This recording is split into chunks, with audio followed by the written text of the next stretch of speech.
visto, así que, bueno, ya hemos dado examen, todo, entonces ya tenemos un conocimiento básico del agrandamiento gingival. Hemos visto también que los agrandamientos gingivales pueden ser de dos tipos. Pueden ser agrandamientos hiperplásticos y agrandamientos hipertróficos. Los agrandamientos hiperplásticos generalmente son aquellos en los cuales se produce la multiplicación anormal o aumento del número de los elementos que componen una célula. Entonces, esto provoca un aumento de volumen en el tejido, en este caso en la encía, y es causado principalmente por un factor irritante. Dentro de esos factores irritantes están pues la placa bacteriana, el cálculo, todo lo que va a iniciar el proceso inflamatorio. O sea que la hiperplasia gingival se va a dar en un proceso inflamatorio. En este caso, se puede dar por la presencia de placa bacteriana, cálculo en la boca del paciente, que van a determinar un incremento en el número de los elementos celulares, o sea, un aumento de volumen en sí. En cambio, en la hipertrofia gingival hay un aumento del número de células gingivales. Eso quiere decir que las células van a multiplicarse. En vez de ser 2, se van a volver 4, en vez de 4, 8, así. O sea, van a ir en una multiplicación al doble para formar un agrandamiento. Y ese agrandamiento va a tener características similares a la encía en lo que se refiere al color, a la consistencia. La consistencia va a ser dura de este agrandamiento. Entonces, ¿cuál es la causa de este agrandamiento? Principalmente la causa va a ser medicamentosa. Pacientes que consumen medicamentos como para la epilepsia, que tienen marcapasos, que tienen prótesis y necesitan tomar diariamente una medicación. Entonces, ese tipo de pacientes va a tener estos problemas, o sea, va a tener estos agrandamientos hipertróficos. Ahora, en cuanto a las causas que tienen los agrandamientos gingivales, nosotros tenemos que hacer, antes de someter al paciente a una fase 2, que es la fase quirúrgica, tenemos que hacer un buen control de placa, ¿no? Y tenemos que devolverle al paciente la funcionalidad, el habla, la estética. Entonces, por estos motivos es que se lleva adelante el tratamiento para el agrandamiento gingival, principalmente para que el paciente pueda cepillarse correctamente y no acumular más placa bacteriana que le puede causar un mayor agrandamiento, y para devolverle también la masticación, la erupción dental correcta, el habla y la estética, ¿ya? Entonces, por estos motivos es que vamos a hacer el tratamiento del agrandamiento gingival. Existen dos técnicas quirúrgicas para el tratamiento del agrandamiento gingival: la técnica de la gingivectomía y la técnica del colgajo, o que nosotros denominamos técnica mixta, porque vamos a hacer el recorte de la encía por dentro. Esto se hace en agrandamientos que son sumamente hipertróficos y grandes. Ya vamos a ver ahorita las imágenes.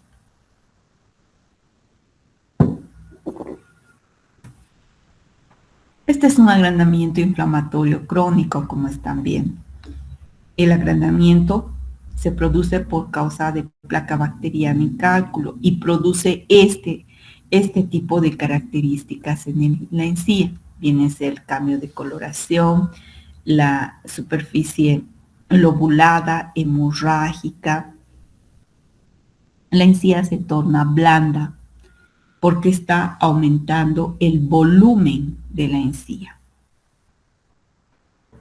En los agrandamientos inflamatorios crónicos, como los hiperplásticos, son blandos. Presentan cambio de color por la hemorragia. Son edematosos por el infiltrado celular y deben ser tratados con raspado y alisado radicular. No tienen componentes fibróticos, es decir, colágena multiplicación de colágena no tienen, como el agrandamiento hipertrófico. O sea, estos agrandamientos solamente se producen por el aumento de volumen, el aumento del número, digamos, de los elementos que componen la encía, pero no el aumento fibrótico de las células. Entonces, el agrandamiento inflamatorio crónico también se puede presentar o se presenta en mayor tendencia en los adolescentes, porque pueden haber alteraciones hormonales, hemos dicho, pero también hay causas irritativas por la falta de higiene oral que tienen los pacientes. Los otros agrandamientos son los producidos por los medicamentos, como les decía hace un momento.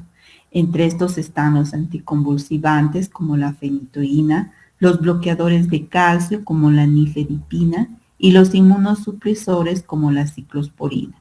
Entonces, estos tres medicamentos son los factores etiológicos que pueden desencadenar la formación de cálculo. Se produce un crecimiento excesivo del tejido gingival por los dos componentes, fibrótico causado por el fármaco, inflamatorio causado por la placa bacteriana. Este es el agrandamiento gingival, vean ustedes. Si nosotros recabamos información o si hacemos o recabamos información sobre el paciente, podemos ver que no existe profundidad a los tejidos como el ligamento periodontal, el cemento y el hueso. No, el agrandamiento solo se localiza en la encía y no avanza a tejidos profundos. Pero cuando es un agrandamiento como este hipertrófico, el agrandamiento, fíjense, es tan grande que ha llegado a papila. Y no solo a papila, está produciendo por debajo del agrandamiento caries, está entrando a formar al surco gingival, o sea que está produciendo, puede llegar a producir este defecto. Fíjense en los incisivos superiores cómo puede producir la inflamación del tejido óseo, lo mismo en el maxilar superior, inferior. Entonces ustedes siempre, cuando determinen o den el diagnóstico del agrandamiento gingival, si es inflamatorio o es hipertrófico, ustedes tienen que tomar una radiografía. La radiografía puede ser seriada como esta o puede ser una radiografía panorámica. Entonces, en esa radiografía ustedes van a identificar qué es lo que está pasando en los tejidos profundos de su paciente. Y de esta manera van a poder desarrollar el tratamiento apropiado, como les dije desde siempre. Entonces, fíjense, ahí está el agrandamiento. Ahora, ¿cómo se produce el ciclo para la formación del agrandamiento gingival? Es decir, la patogenia del agrandamiento. En primer lugar, siempre tiene que haber placa bacteriana. Aún en el tratamiento medicamentoso, en el agrandamiento medicamentoso, ustedes tienen que tener un componente de placa bacteriana para que se desarrolle el agrandamiento gingival. Entonces tenemos la presencia de la placa bacteriana. Generalmente la saliva de los pacientes es bastante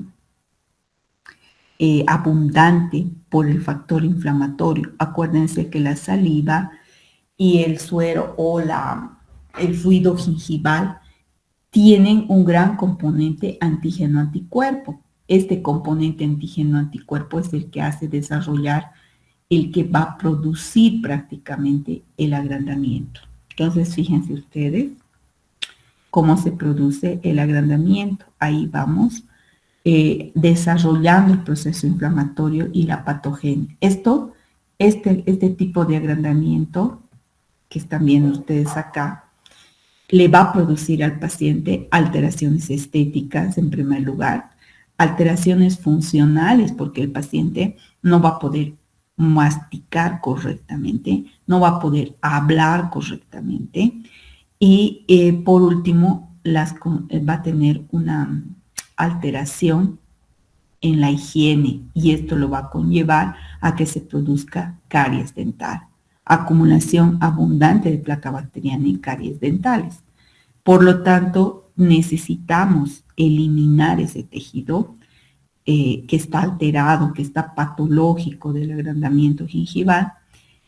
Y en este caso, en los pacientes que tienen hipertrofia de la encía, o sea, que son pacientes medicamentosos, siempre tenemos que tener interconsulta con el médico, saber primero qué medicamento está utilizando, ¿ya?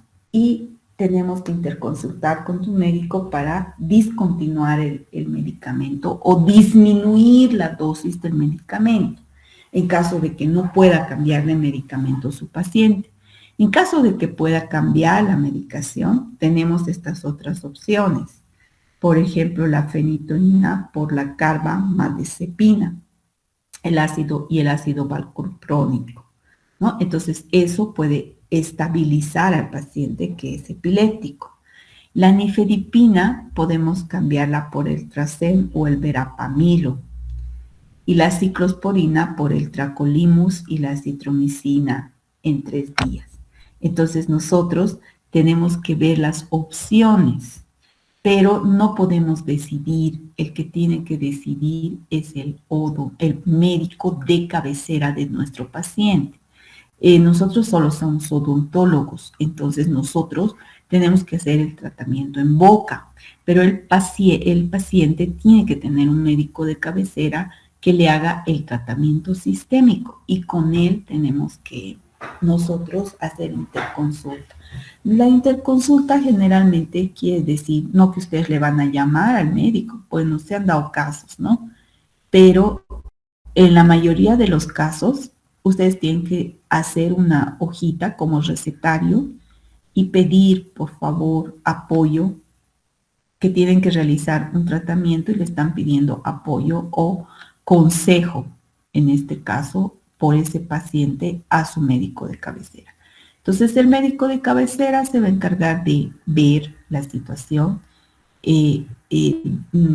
determinar si le va a cambiar la medicación o si en cambio va a mantener la medicación pero en una dosis más baja o alejado del tratamiento que ustedes van a hacer. Luego de nosotros depende que el paciente no haga una sobreinfección, o sea, no aumente su proceso inflamatorio. ¿Y cómo va a ser eso? Utilizando la medicación. Y en este caso vamos a utilizar la medicación, no la medicación, sino vamos a realizar el control de placa bacteriana. Para realizar la intervención quirúrgica, el paciente tiene que tener muy buen control de placa bacteriana. La cirugía la vamos a realizar siempre en cuadrantes. Cuando hablamos de cuadrantes, utilizamos 6 piezas dentarias en cada sector de la boca que se van a operar.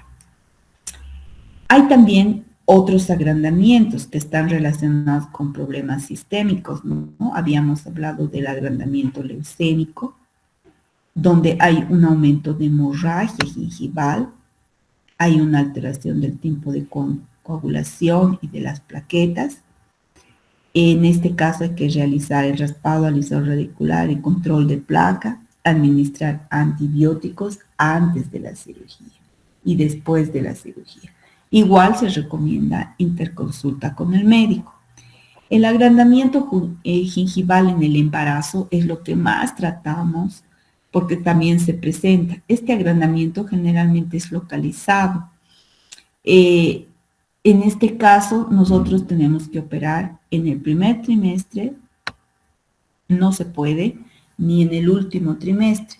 En el primer trimestre porque el producto está en formación y podemos causarle alguna alteración a la mujer embarazada. En el último trimestre porque podemos desencadenar el parto prematuro.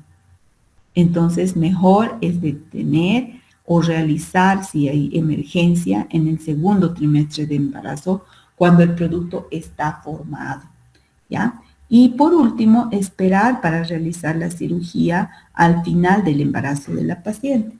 Esto nos va a dar la seguridad de que no vamos a tener ningún problema con la embarazada y vamos a tener un buen resultado en la cicatrización de nuestra intervención. El agrandamiento gingival por embarazo se llama también tumor por embarazo. En algunos libros le dicen épulis.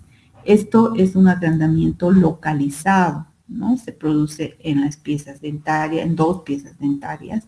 Puede ser lobulado o puede ser sésil, pediculado, ¿no?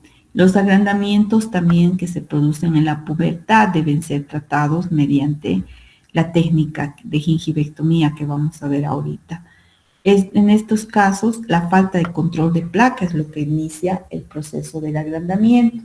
También tenemos que hacer control de placa, raspado, alisado radicular, curetaje. Y en casos graves que no podemos controlar en fase 1, llevar a la gingivectomía. Este es un agrandamiento en la pubertad. Generalmente la alteración hormonal, la falta de higiene en el paciente provocan ese tipo de agrandamiento. Ahora puede haber recurrencia del agrandamiento gingival. ¿Cuándo? Cuando no hemos realizado una buena fase 1, no hemos hecho un buen control de placa, el paciente no tiene una técnica de cepillado apropiada, entonces en ese caso puede volver a producirse el agrandamiento gingival. También puede producirse en enfermedades sistémicas o hereditarias que producen la hiperplasia gingival no inflamatoria. Por falta de eliminación de los irritantes locales, aunque eso es menos frecuente, condiciones locales como el impacto de alimentos, coronas, obturaciones desbordantes y mal control de placa bacteriana.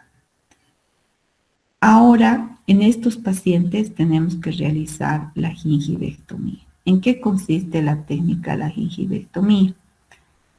Gingivectomía significa la escisión de la encía, o sea, el corte de la encía.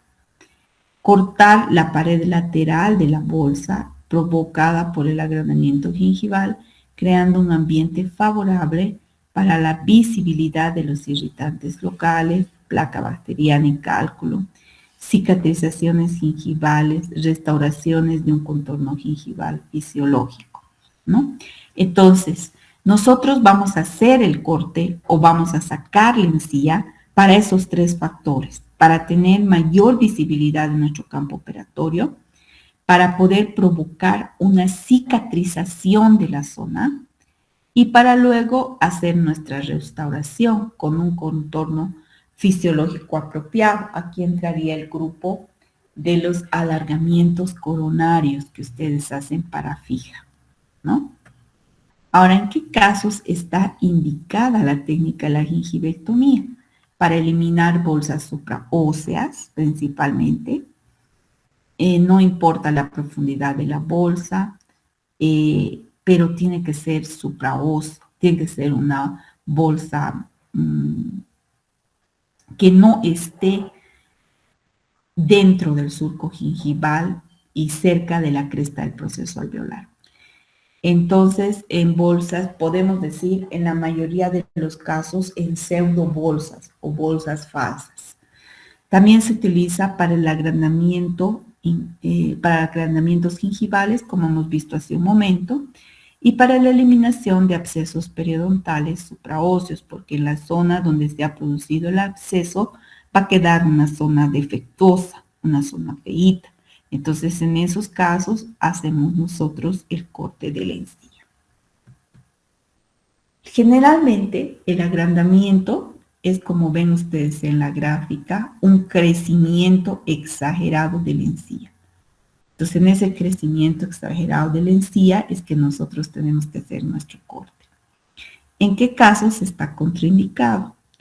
En necesidades de cirugía ósea, en situaciones en que el fondo de la bolsa está en sentido apical, lo que les he dicho es una bolsa infraósea, es una bolsa que es verdadera, está dentro del surco gingival. En el caso, si ustedes cortan encía, queda al descubierto el cuello del diente. Hay una recesión gingival, se va a dar una recesión gingival.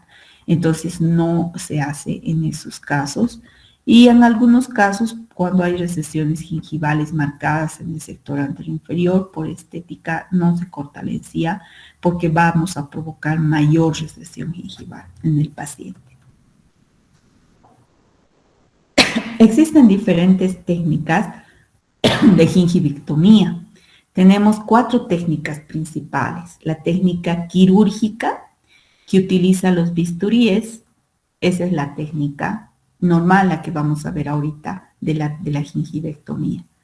El método de los electrodos con la gingivectomía por electrocirugía, el método con láser, que es la gingivectomía láser, y el método químico que ya no se utiliza, que es la gingivectomía quimioquirúrgica.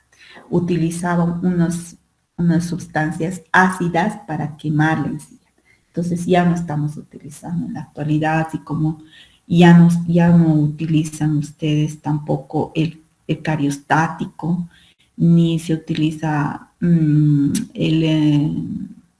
la pasta desvitalizante que decíamos nosotros, que también era un ácido para quemar la dentina del paciente. Entonces, esos medicamentos ya han sido discontinuados, ¿ok? Bien, entonces, para la técnica quirúrgica de la gingivectomía, se necesitan estos instrumentos. Existen instrumentos específicos.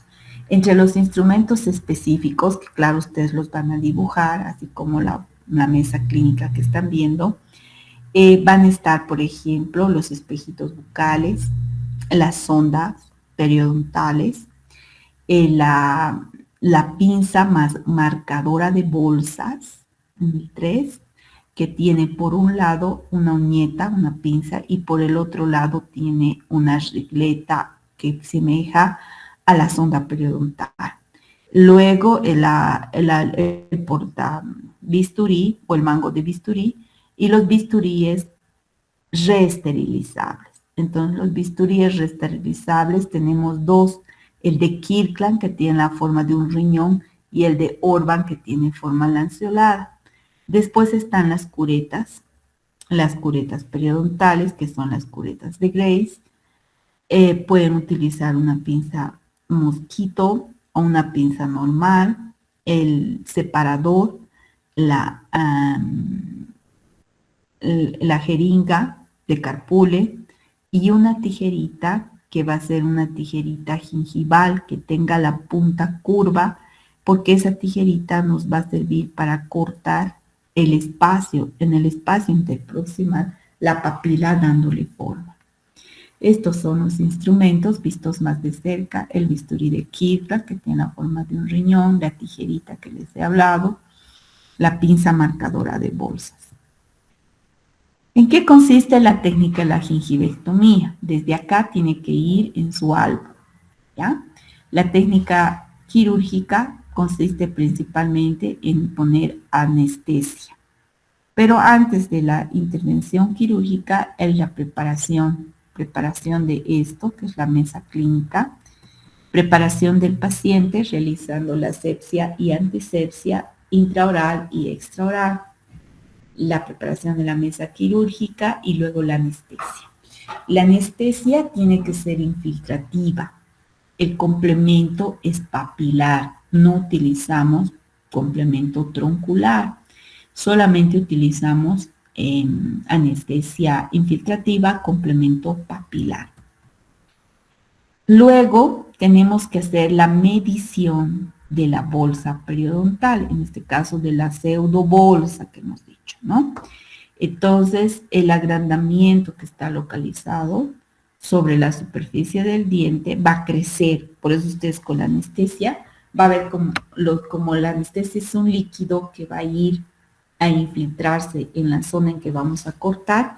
Entonces vamos a tener un crecimiento del tejido donde van a poder ustedes apreciar estas imágenes, como en esta imagen. Entonces hacemos la medición de la bolsa.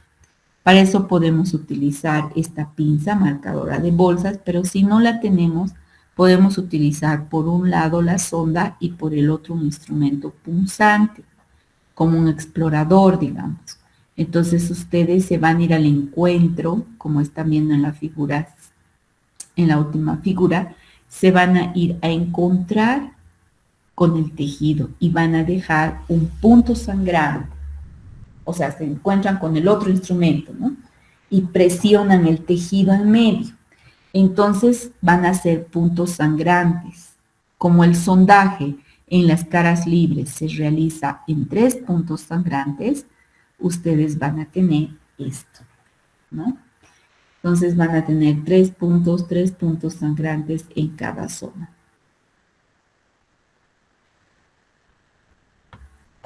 Una vez que han hecho eso, vamos al paso 2, que es la incisión. La incisión podemos utilizar, como les he dicho, instrumentos reesterilizables o instrumentos desechables. En este caso, los bisturíes pueden ser el de Parker 15, el Kirkland número 15 también, y la hoja de bisturí debe estar a 45 grados del eje del diente. La incisión puede ser de 2 tipos. Cuando hemos hablado de colgajo, hemos dicho que las incisiones pueden ser horizontales y verticales. Ahora, cuando estamos hablando de gingivectomía, las incisiones son horizontales, no hay liberadoras verticales y pueden ser de 2 tipos, las continuas y las discontinuas. Entonces, con la hoja del bisturí, lo que hacemos es unir los puntos sangrantes y desprender el tejido. ¿Sí?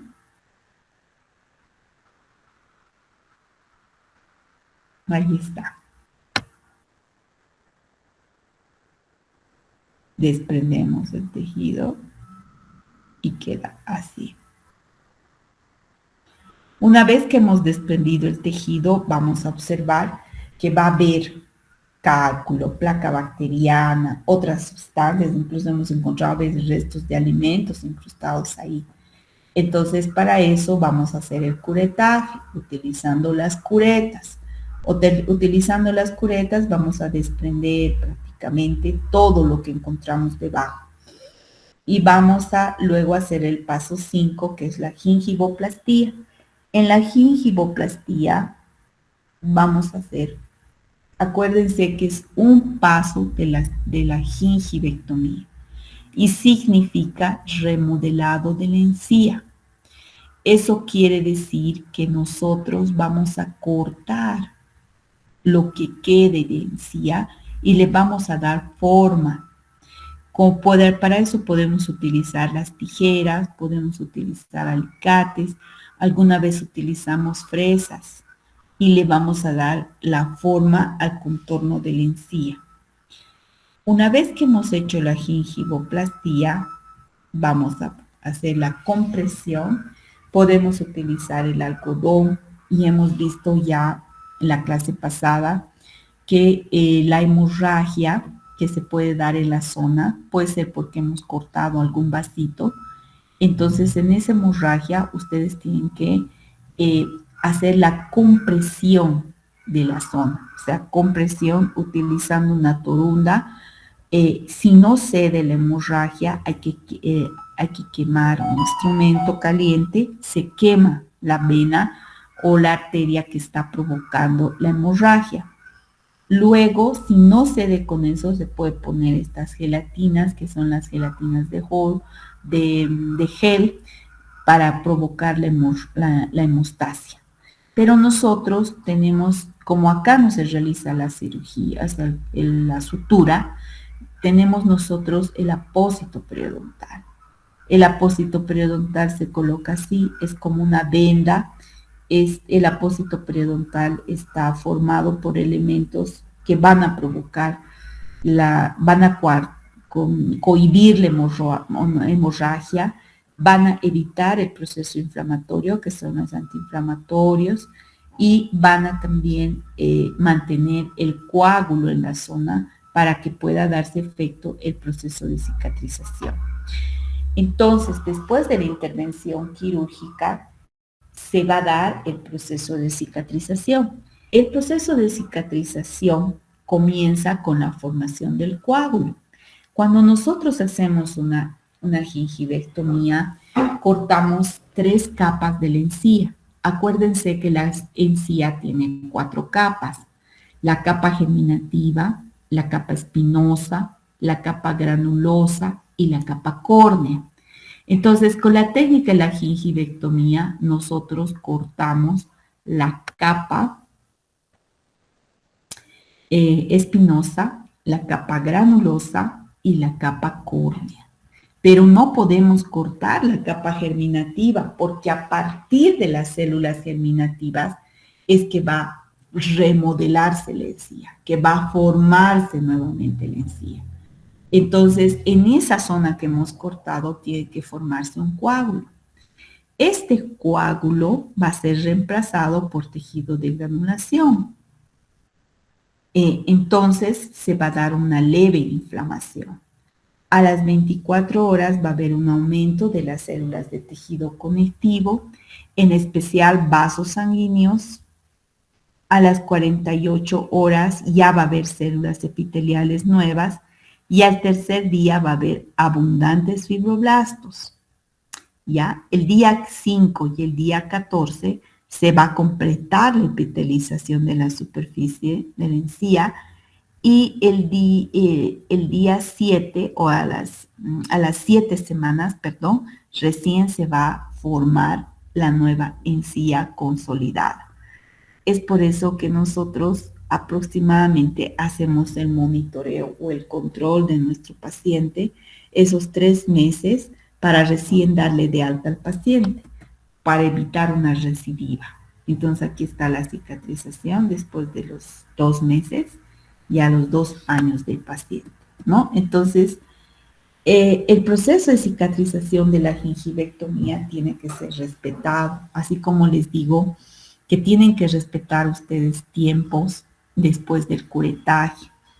El curetaje es una microcirugía, entra dentro de la fase 2 quirúrgica, ¿no? Ustedes están viendo que cuando ustedes introducen la cureta, hacen un corte de la encía, se corta prácticamente la encía en su pared interna. Entonces, ese corte que han hecho tiene que cicatrizar y el proceso de cicatrización dura una semana aproximadamente, pero no la cura del paciente, solo la cicatrización. Entonces, en una semana ya se puede ver resultados, pero a veces los resultados no son los esperados y queda todavía abierta la bolsa periodontal. Entonces, en ese caso, es necesario volver a hacer el curetaje en las zonas que no ha pegado la encía o que no ha cerrado. Entonces, tenemos que esperar otra semana. En pacientes con curetajes, no podemos trabajar en 48 horas, ni en la misma semana. Tenemos que esperar siempre trabajar a la próxima semana para ver los resultados del proceso de cicatrización. Y lo mismo, tenemos que, aparte de eso, hacer también nuestro monitoreo para que el paciente esté realizando un buen control de placa, para que el proceso de cicatrización se esté dando en la zona. La gingivectomía por electrocirugía es otro de los tratamientos que hacemos. La electrocirugía permite un contorno adecuado del tejido gingival y controla las hemorragias. Las desventajas es que no puede usarse en pacientes con marcapasos, produce un olor desagradable. Cuando toca la punta del electrodo del hueso hay daño, es irreparable. Cuando toca la raíz del diente quema el cemento y no se puede usar en colgajos o cirugías mucogingivales, solo para realizar la gingivoplastía. Pero en este caso el proceso de cicatrización se inicia inmediatamente porque se cohíbe la hemorragia. La desventaja es eso, un olor desagradable que tiene la técnica. En la gingivectomía láser utiliza 2 elementos, el dióxido de carbono y el neodimitrino de aluminio. Estos actúan a una longitud de onda de 10.000 nanómetros. La desventaja es que hay un retraso en el proceso de cicatrización del tejido. Las precauciones de su uso, hay que tener mucha precaución de su uso porque podemos lesionar también tejidos vecinos. La utilización de la quimiocirugía, como les había dicho, utilizábamos un ácido que al 5%, que era el hidróxido de potasio, pero en la actualidad no se está utilizando porque no se puede controlar la profundidad de la acción y no se puede lograr un remodelado gingival ni una epitelización como quisiéramos. Una vez que se ha realizado el tratamiento de la gingivectomía, necesitamos mucho apoyo y colaboración del paciente en el control de placa. Tenemos que controlar y hacer el raspado y el alisado radicular y pulido, el remodelado de las áreas persistentes con agrandamiento, la quimioterapia tópica, el uso de clorexidina al 0,2% en gel. Entonces, acá, por ejemplo, está la técnica de la gingivectomía en un paciente que hipertrofia, que es un paciente epiléptico. Entonces, en este paciente lo que hacemos es cortar todo el tejido del agrandamiento. Y este es el proceso que tendríamos que tener de respuesta. Una nueva adherencia, una nueva formación de la encía sana. Entonces, el paciente, lo primero que hacemos es la asepsia, antisepsia, la anestesia, el demarcado de la bolsa y luego unimos los puntos sangrantes con nuestra hoja de bisturí. Ese es el bisturí de Kirkland. El segundo de la figura C es el bisturí de Orban, que tiene forma lanceolada y que va a trabajar en los espacios interproximales. Por la dureza del tejido, utilizamos los alicates o podemos utilizar las fresitas para hacer la gingivoplastía, ¿no? El remodelado de la encía y luego la colocación del apósito periodontal. Estas son imágenes del libro, ¿no? Pero hemos tenido también nosotros, voy a hacer una recopilación ahora que no vamos a hacer las cirugías de lo que han hecho sus compañeros en años pasados en sus pacientes, que hemos logrado tener estos resultados de remodelación de la encía en forma apropiada. Lo que más operábamos era la hiperplasia gingival producida por la falta de higiene en los pacientes. Y en estos pacientes principalmente eran jóvenes por alteraciones hormonales. Entonces se producía el crecimiento de la encía de esta magnitud y nosotros hacíamos el recorte de la encía. Es necesario siempre mandar al laboratorio esta hiperplasia porque necesitamos tener una respuesta del laboratorio para poder mostrar al paciente, porque en algunos casos puede darse la recidiva del agrandamiento gingival y para cuidar ustedes ese detalle tendrían que mandar al laboratorio la muestra para no tener problemas con el paciente. Esta es una imagen postoperatoria del paciente operado un mes después, que todavía está el proceso inflamatorio, ¿no? Pero, o que todavía está un poco la encía así con el agrandamiento. Bueno, de todas maneras, esto es lo que nosotros avanzamos como la técnica de la gingivectomía que deben poner en su álbum. Entonces, en el álbum, vuelvo a repetir, tienen que estar las incisiones, tienen que estar las suturas de los colgajos, tienen que estar los 3 colgajos, el colgajo de Whitman convencional, el de Whitman modificado que respeta la papila y el desplazado apical que tiene incisiones horizontales y verticales. Luego tiene que estar la técnica de la gingivectomía. Acuérdense, los que han sido mis alumnos el año pasado, que les he explicado que un álbum es colocar la imagen y explicar. Pueden explicar al lado, pueden explicar debajo. El libro que tienen como texto base, como texto de consulta, es el de Carranza. Me olvidaba decirles que el álbum también tiene que tener los instrumentos quirúrgicos. Esos instrumentos quirúrgicos son los que están viendo para la gingivectomía y para los colgajos son los que utilizan ustedes iguales, ¿no? Separadores, bisturíes, curetas, igual, los mismos que utilizamos. ¿Ok? Muy bien, chicos. Entonces los dejo para que vayan a desayunar y luego a su clase. Ojalá que ya no tengamos más bloqueos, porque ahí ha estado bastante bloqueada la Okendo, ¿no? Por los maestros. Entonces, ojalá que hoy día ya no haya tanto bloqueo y podamos trabajar. Yo voy a estar en la clínica en la mañana de 8 a 11 y en la tarde de 2 a 5 de la tarde. Ok, chicos, los dejo. Doctorita, buen día. Una pregunta. Dime, ¿Hasta cuándo tenemos que entregar este álbum, doctorita? Perdón. el 29 de mayo, Mateo. O sea que dentro de 2 semanas. Está bien, doctorita. Muchas gracias.